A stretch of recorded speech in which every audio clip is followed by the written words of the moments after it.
Price God. இன்றைய தியானம் ரோமர் 8:1-8 வரை. ஆனபடியால் கிறிஸ்து இயேசுக்குட்பட்டவர்களாய் இருந்து மாம்சத்தின்படி நடவாமல் ஆவியின்படியே நடக்கிறவர்களுக்கு ஆக்கினை தீர்ப்பில்லை.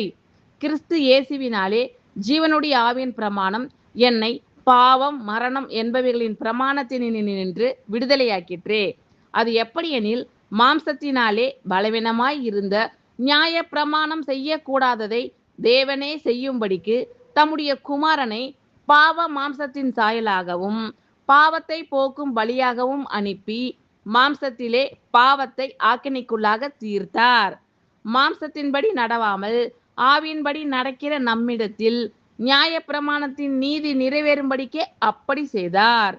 அன்றியும் மாம்சத்தின்படி நடக்கிறவர்கள் மாம்சத்துக்குரியவைகளை சிந்திக்கிறார்கள், ஆவியின்படி நடக்கிறவர்கள் ஆவிக்குரியவைகளை சிந்திக்கிறார்கள். மாம்ச சிந்தை மரணம், ஆவியின் சிந்தையோ ஜீவனும் சமாதானமும் ஆம். எப்படி என்றால், மாம்ச சிந்தை தேவனுக்கு விரோதமான பகை. அது தேவனுடைய நியாய பிரமாணத்துக்கு கீழ்ப்படியாமலும் கீழ்ப்படிய கூடாமலும் இருக்கிறது. மாம்சத்துக்கு உட்பட்டவர்கள் தேவனுக்கு பிரியமாய் இருக்க மாட்டார்கள். ஆமென். Thank you Lord.